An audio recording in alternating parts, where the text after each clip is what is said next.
Greetings, distinguished followers, and welcome to this festive time of being ill, just poorly, with coughing and aches, just being in bed.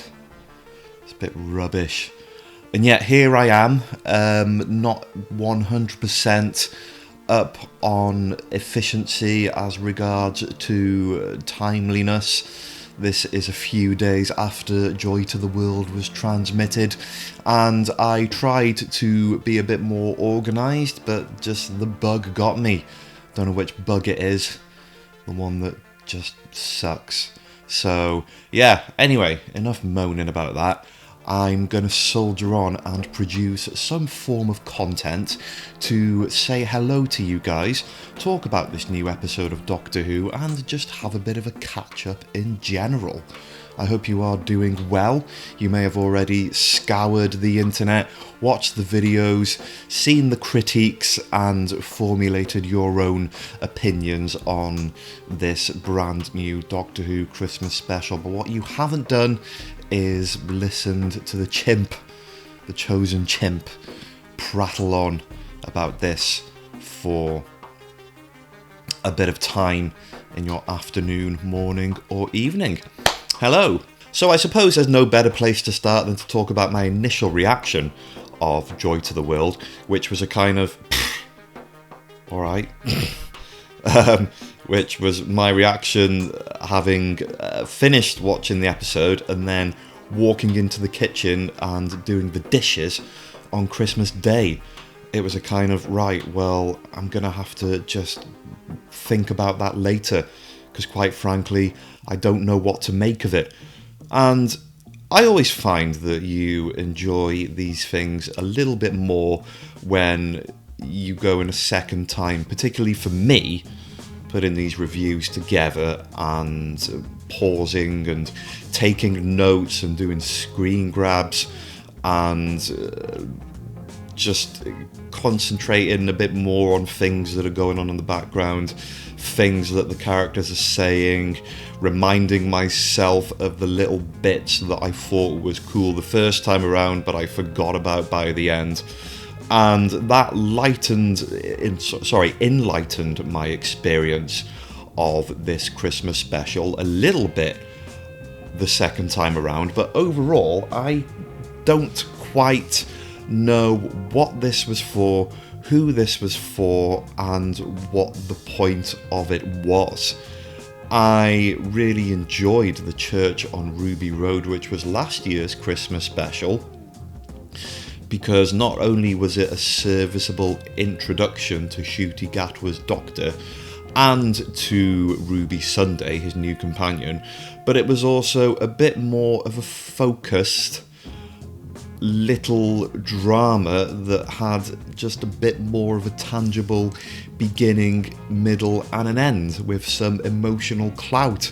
Now, one could argue that this year's Christmas special also contained some emotional clout, but there was an element of it that I found a great deal more frustrating than last year's, and I think part of the problem was it was being a little bit too big for its boots. Maybe it was trying to cram in a little too much. There were different characters doing different things in different portions of the episode, and you kind of jumped from one to the other, which was kind of exhausting for a 55-minute episode that really ended in a segment of whimsical something. Yeah, I'm still a bit confused as to how to fully present my opinions on this. I've tried to do that thing where I do the internet blackout and I don't absorb anyone else's opinions or critiques to keep mine fully objective and fully my own. But that's difficult for a handful of days when you're in bed for a lot of it and you're really bored.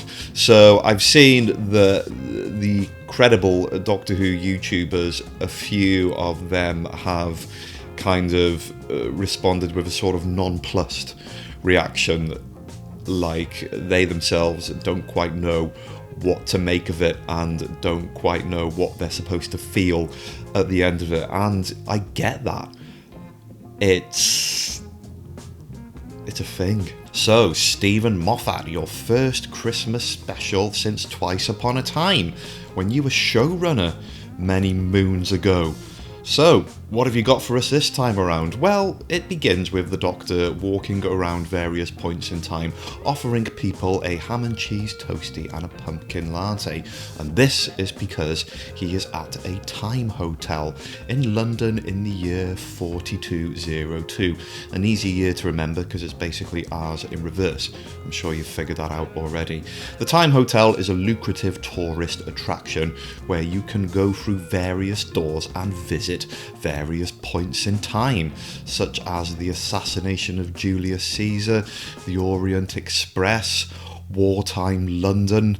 So yeah, that's cool. It's all paradox locked, so you can't go messing around with the past and the future, stuff like that, because that would be a narrative disaster. And when the Doctor finds out, he makes the joke, no wonder there was no room at the inn. Plot point, I think. So the hook here, the Stephen Moffat riddle me this, the crack in the wall, the monsters that move when you're not looking, the creature that never existed, the little mystery of this is what is going on with that locked door in your hotel room. You know, when I say it like that, it's more like a Seinfeld joke or something. So you go into your hotel, you know, there's the Premier Inn or whatever, and there's a picture of Lenny Henry having a nice sleep, and there's always that door, isn't there, that you can't open. And I always assumed that it was like a door to another room, which would have made, you know, it easier for staff to add all the utilities and domestics and things like that. Or it was some kind of storeroom for extra supplies that they didn't want people nicking. Either way, if I was curious about that, what I would do is I would just ask someone who works in a hotel. Now, I don't mean to nitpick here, but generally when Stephen Moffat comes up with a kind of riddle me this mystery about the strange mechanics of our world and our reality, it's something a little more unexplainable and a little more fun to think about. In this case, if I worked in a hotel and I was watching this Christmas special, I'd find the explanation that it's actually because it leads to a time-travelling hotel a little bit unrewarding. They even have a kitchen that's 30 years into the future, which means your food is ready as soon as you order it. Non-stop for the KPs then. The Doctor is compelled to investigate a small mystery. There is a man with a briefcase standing at the reception desk. The briefcase is handcuffed to him, and yeah, that's your monster for this episode story, folks. It's a briefcase. Cool. It latches onto a host and then compels the host to do things to fulfill the mysterious objective of this briefcase.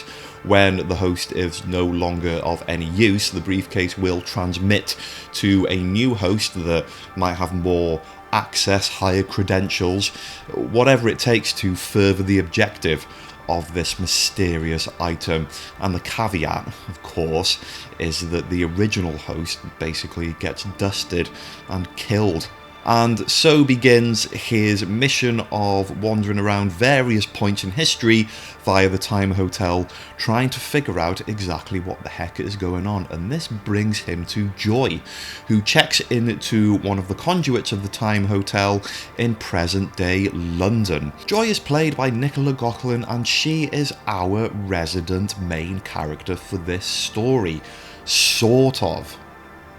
So she checks into this hotel all alone, quite optimistic but ever so slightly depressed and lonely, and it is there that she gets confronted by a Silurian who is a manager at the Time Hotel and the latest in the line of the briefcase's victims.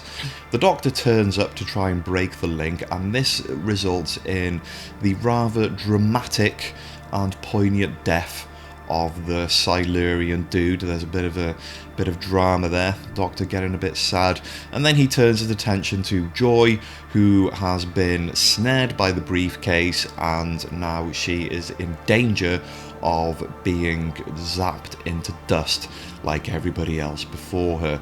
She too is repeating the line of the star seed will bloom and the flesh will rise. I think I got that right. Yes, I nailed it. That is exactly what she says. Good memory. This is an idea that is planted in her head, and she thinks that she is not even allowed to question it. The Doctor is determined to get her out of this rut, so he tries to disarm the briefcase and causes a 30 to 35 second time limit in total when you combine the two time limits together, by the end of which Joy will be destroyed. So he doesn't have the code, but then a doctor from the future walks into the room and tells him the code. It's a bootstrap thing. Like, the code was invented by a time loop. It never originated in any point other than a kind of spiral circle causality thing. That's a Moffat creation. It's the thing that Peter Capaldi talks to you about with Beethoven's Symphony in the intro to one of his episodes back in the day. So I thought it was pretty cool they brought that back, a little Stephen Moffat having a wink at you going, yeah, this is my episode. They have a big old squabble because the Doctor never gets on with the Doctor, and another Stephen Moffat buzzword, the Doctor says, take the long way around. Yeah, I know, I remember that one too. Mr. Moff, I know, I can see what you're doing here. So the Doctor is trapped in this real boring present day hotel, and he's got to wait a year so he can get back in the time hotel, which gives him enough time to think about how to solve this particular conundrum and to rescue Joy, but it also means he's stuck for a year. And this is when he meets Anita, and this is easily the best part of the episode. I think it plays into what Moffat was really good at. Besides all his little clever things and riddle me thises and mysteries, just giving the Doctor an opportunity just to settle down in one place and one time and allow the audience to see what it's like for him when time goes at a normal pace as it would for an everyday human being. A prospect that is bang out of the Doctor's comfort zone. He has to get a job to pay for his rent because he's staying in that hotel room for a year, and he makes friends with Anita, another lonely character who's a bit sad, and they become right old buddies. They get together and play games, and he's working and cleaning the hotel, and then he rocks up to her house and turns her microwave into a TARDIS and does like a sort of intuitive psychic sat-nav in a car and paints it blue. Now, this thing with the model TARDISes was kind of interesting. It's a bit of a longer game mystery by the looks of it. The Doctor says for some reason there's a lot of them online.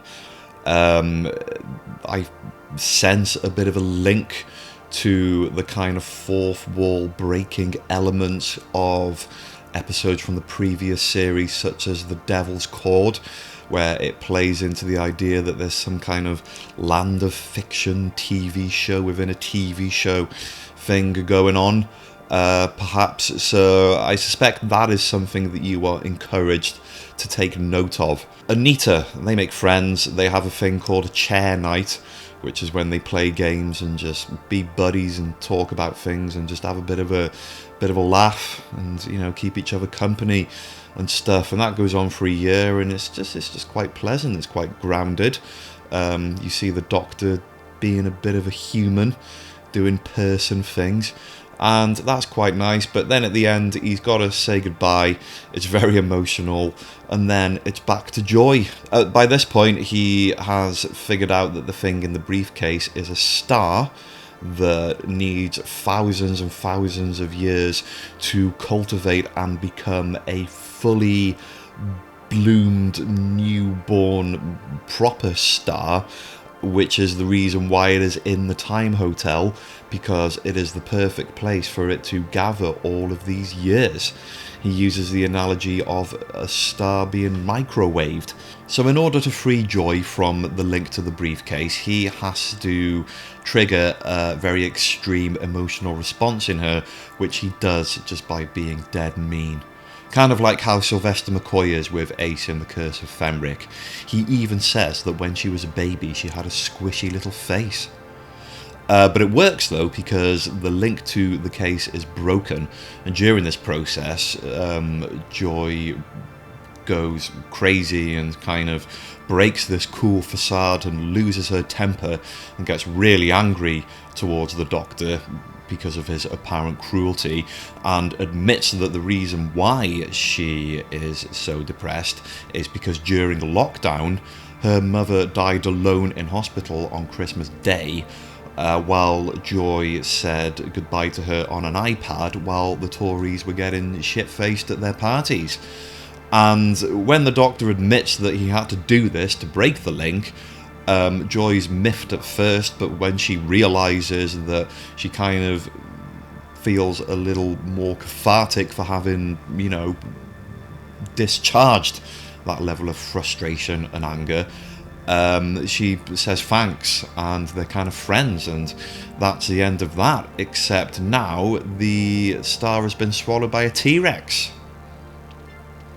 So a T-Rex with a star in its belly, I thought was pretty cool, but it just did not get the same screen time as a briefcase handcuffed to a person, which I thought was a little lopsided. It's the Vanguard. The Vanguard are doing this. The weapons manufacturer, the other Stephen Moffat thing. We saw them in Boom recently, and they're up to their old tricks again, cultivating weapons, brainwashing people into thinking they are serving some kind of higher noble cause. So because Trev and all the other guests that were killed by the briefcase have now had their consciences downloaded into it, that's kind of running theme of the Vanguard, isn't it? So not really surprised by that. They are able to explain to the Doctor that the briefcase is now located millions of years after being swallowed and then presumably pooed out by the T-Rex in a kind of strange concrete artifact that the Doctor can't pull open until, of course, he attaches the panel to a rope that is linked to a train, and he gets the rope from some explorers. So there's that, and then that does that, and the train pulls it open. So there's a bit of a Christmas caper there, pulling in all those elements from the beginning to, do a thing with a rope again, like with Sutek, but now it's the Orient Express train pulling open a door in a temple to release a star, and then Joy absorbs it, and then she sort of becomes the stars within her, which is the happy ending that I found kind of deeply frustrating. This is where the whole episode unravelled for me here. Please remember that moments before this, Joy said, hang on. Yeah, so Joy says, "It was beautiful, I was a star." And the Doctor says, "That was the conditioning talking, it will pass."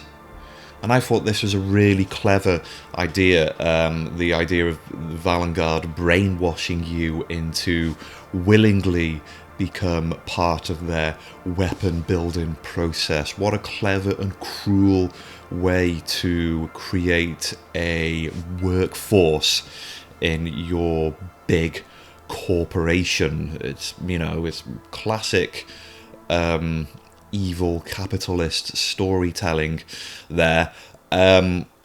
And when she's standing in this mysterious location outside of the temple and she's merging with the star, she gets overwhelmed by this happiness again. And the doctor says in response that, I'm not going to let this happen because it's just the Valengard.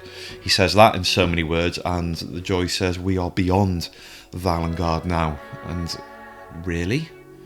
Are you sure? It's still exactly what the Valengard are doing here. They wanted to create a star, a weapon, and it hasn't been thwarted at any point, really. There's been some kind of interference from Trev and the other guys, which may have gone some way to compromising the objective. But really, it is still just the conditioning talking.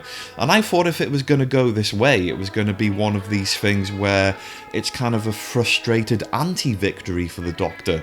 Very much like in episodes like Dot and Bubble, where it's not a good resolve for him, where he doesn't save the day. But instead, as soon as Joy says that, and she's starting to glow and she's about to vaporize and become a star, the Doctor just smiles and goes along with it, and he gets all happy. And I'm just like, surely there was a better way to save this person than to have her be brainwashed by what is essentially a weapon. There needs to be a big star at the end. Everyone needs to look up at a star as it's a beacon of hope, and it's seen across all of time and space. That has to happen. That's what the entire narrative is building towards. It's the big bombshell at the end, so the Doctor has to be happy about it. So the story takes him in that direction when he probably just should have gone, no, this isn't right.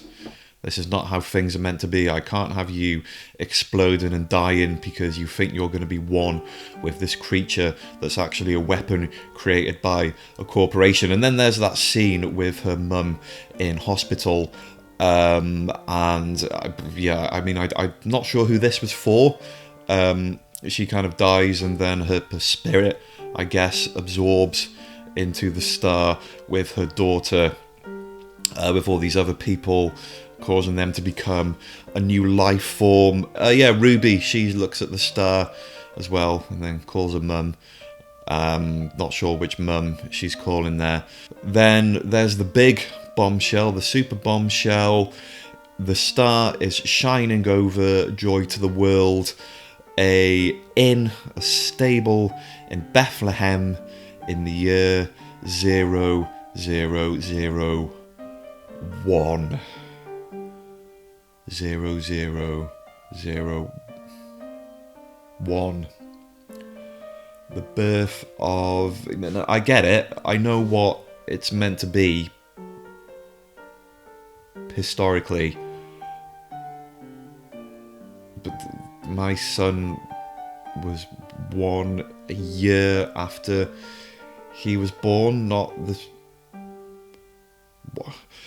My brain's just not big or clever enough to work out how that works exactly. But yeah, there you go. So it's Bethlehem, birth of a newborn baby, joy to the world, shining star across all points in time. Fly, internet, fly. You want my thoughts on that? I don't have any. I don't know what to tell you. It's an ending. It's a kind of, all the elements were leading up to this moment. Suddenly it's, sort of. Does it have a place in Doctor Who? He says there's no room at the inn towards the beginning. So that was the door in the time hotel that he was referring to.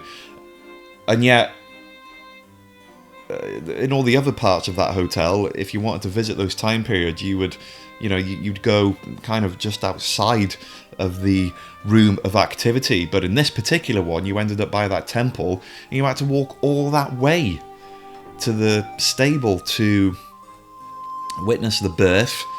You have to walk past those camels. Just, I don't know, it looks like it's miles away. So there's that. So does that refer to that? Did he just make that joke and then the writers forgot that that was, the same location that they were going to revisit for a more substantial turn of narrative events later on in the story? I just think that ultimately this story had the same problem as The Empire of Death, in that it tried to be more than the sum of its parts, and in doing so became less than the sum of its parts by being a little bit jumbled, a little bit sloppy in the narrative department, and trying to yank on so many heartstrings in the space of such a small amount of time that it doesn't give room for any of the drama to breathe, really.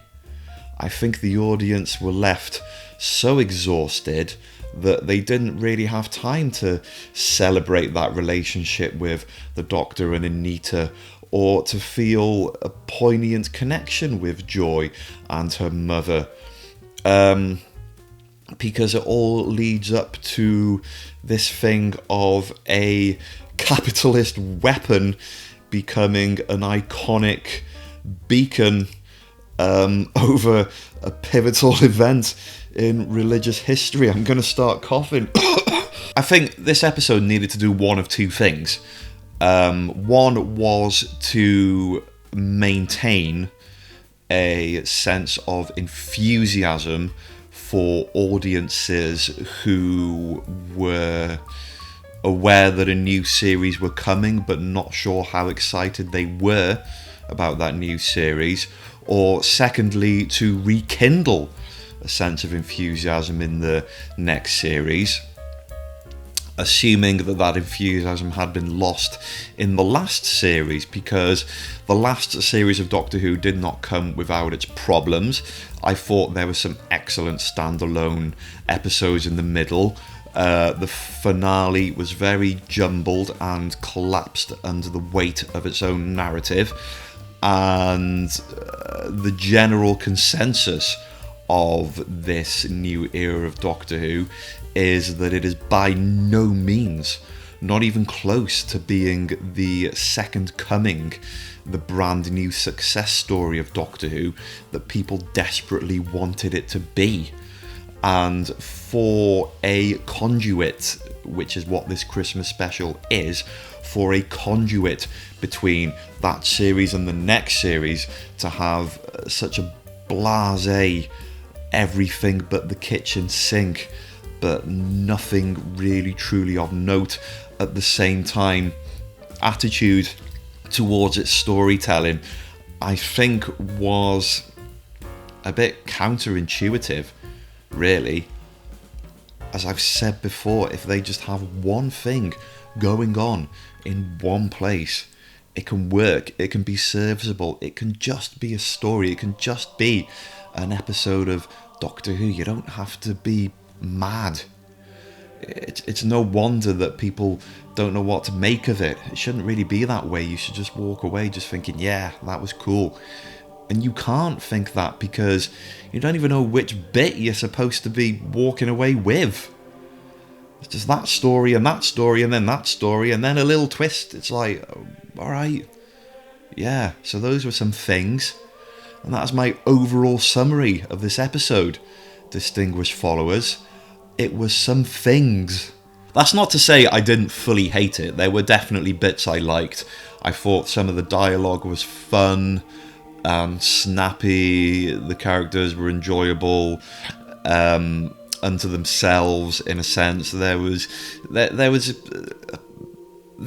goodly amount of entertainment to be extrapolated from it, even if there was nothing to actually grab onto. And I think Ncuti Gatwa is still a great Doctor, and his performance is still so energetic and boundless. You know, the guy really is giving this part and this job everything he's got, and I don't think that is something that should be understated. So there's a new series coming, a trailer dropped. A trailer's a trailer. It looks interesting, but it's hardly representative of the actual thing you're going to be watching at the end. So who can say who can say how this new series plays out, and we'll just have to see. In the meantime, please get in the comments and tell me what you thought of Joy to the World. And sorry, I've been a bit poorly. I posted a community tab a couple of days ago explaining that at the end of this video I would be talking about the future of my channel. However, I have decided that is something I would like to do when I'm a little bit more up together and a little bit more charismatic and enthusiastic, so I can proper, have that conversation. In the meantime, I hope you guys are doing great, and don't forget to hit subscribe and enjoy the rest of your 2024. Have a good one.